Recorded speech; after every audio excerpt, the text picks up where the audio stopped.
Hi hello friends, ಕೊನೆಗೂ ಈ option ಬಂದಾಗಿದೆ. ಸೊ ಏನು ಆಪ್ಷನ್ ಅಂತಂದರೆ Gruhajyothi delink option. Yes, Gruhajyothi scheme start ಆದಾಗಲಿಂದನೂ ಜನ ತುಂಬ ಈ ಪ್ರಾಬ್ಲಮ್ನ ಫೇಸ್ ಮಾಡ್ತಾಯಿದ್ರು. ಅದರಲ್ಲೂ ಸ್ಪೆಷಲಿ ಬಾಡಿಗೆ ಮನೆಯಲ್ಲಿ ಇರೋರು. ಸೊ ಹೇಗಪ್ಪ ಅಂದರೆ, ಮುಂಚೆ ಅವರು ಒಂದು ಮನೇಲಿ ಇರ್ತಾರೆ. ಸೊ ಅಲ್ಲಿ ಅವ್ರು ಲಿಂಕ್ ಮಾಡ್ಕೊಂಡಿರ್ತಾರೆ. ಸೊ ನೆಕ್ಸ್ಟ್ ಅವ್ರು ಬೇರೆ ಮನೆಗೆ ಹೋದಾಗ ಅಲ್ಲಿ ಅವ್ರಿಗೆ ಲಿಂಕ್ ಮಾಡೋಕ್ಕಾಗ್ತಾ ಇರಲಿಲ್ಲ.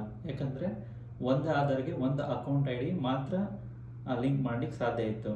ಸೊ ಅವ್ರಿಗೆ ಅಲ್ಲಿ ಆಲ್ರೆಡಿ ಲಿಂಕ್ ಅಂತ ತೋರಿಸ್ತಾ ಇತ್ತು. ಹೀಗಾಗಿ ಅವರು ಬೇರೆ ಮನೆಗೆ ಹೋದಾಗ ಅಲ್ಲಿ ಲಿಂಕ್ ಮಾಡೋಕ್ಕಾಗ್ತಾ ಇರಲಿಲ್ಲ. ಸೊ ಇವಾಗ ಆಪ್ಷನ್ ಬಂದಾಗಿದೆ. ಸೊ ಡಿಲಿಂಕ್ ಆಪ್ಷನ್ನ ನಾವು ಈಸಿಲಿ ಡಿಲಿಂಕ್ ಮಾಡ್ಕೋಬೋದು.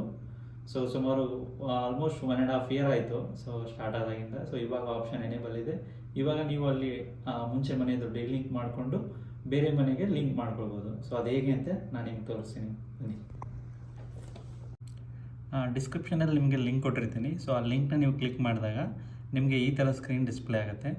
ಸೊ ಇಲ್ಲಿ ನೀವು ಸ್ಕ್ರಾಲ್ ಡೌನ್ ಮಾಡಿದರೆ ಇಲ್ಲಿ ನಿಮ್ಮ ಆಧಾರ್ ನಂಬರ್ನ ಎಂಟ್ರ್ ಮಾಡಬೇಕು. ಸೊ ಆಧಾರ್ ನಂಬರ್ನ ಎಂಟ್ರ್ ಮಾಡಿ ಗೆಟ್ ಡೀಟೇಲ್ಸ್ ಮೇಲೆ ಕ್ಲಿಕ್ ಮಾಡಿ.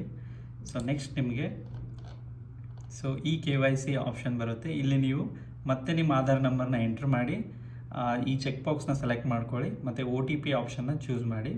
ಸೊ ಆವಾಗ OTP ಪಡೆಯಾಗಿ ಜನರೇಟ್ OTP ಆಪ್ಷನ್ ಮೇಲೆ ಕ್ಲಿಕ್ ಮಾಡಿ. ಸೊ ಆವಾಗ ನಿಮ್ಮ ಮೊಬೈಲ್ಗೆ ಒಂದು OTP ಬರುತ್ತೆ. ಸೊ ಆ OTPನ ಎಂಟರ್ ಮಾಡಿ ಸಬ್ಮಿಟ್ ಮೇಲೆ ಕ್ಲಿಕ್ ಮಾಡಿ.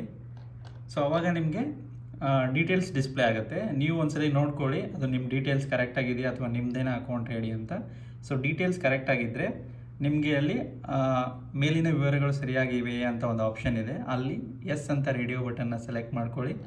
ಸೊ ರೇಡಿಯೋ ಬಟನ್ನ ಸೆಲೆಕ್ಟ್ ಮಾಡ್ಕೊಂಡಾಗ ನಿಮಗೆ 2 ಆಪ್ಷನ್ಸ್ ಇರುತ್ತೆ. ಒಂದು shifting of house or premises. So ಇನ್ನೊಂದು ಆಪ್ಷನ್ ಇರುತ್ತೆ. ಸೊ ನೀವು ಈ ಆಪ್ಷನ್ನ ಸೆಲೆಕ್ಟ್ ಮಾಡಿಕೊಂಡು ಚೆಕ್ ಬಾಕ್ಸ್ ಮೇಲೆ ಸೆಲೆಕ್ಟ್ ಮಾಡಿ ಸಬ್ಮಿಟ್ ಕ್ಲಿಕ್ ಮಾಡಿದ್ರೆ ನಿಮಗೆ ಈ ಥರ ಒಂದು ಅಕ್ನಾಲಜ್ಮೆಂಟ್ ಜನ್ರೇಟ್ ಆಗುತ್ತೆ. ಈ ಥರ ನೀವು ಡೀಲಿಂಕ್ನ ಮಾಡ್ಬೋದು. ಸೊ ಒನ್ಸ್ ನೀವು ಇಲ್ಲಿ ಈ ಡೀಲಿಂಕ್ ಆದಮೇಲೆ ನೀವು ಬೇರೆ ಮನೆಗೆ ಲಿಂಕ್ ಮಾಡ್ಕೊಳ್ಬೋದು. So thank you.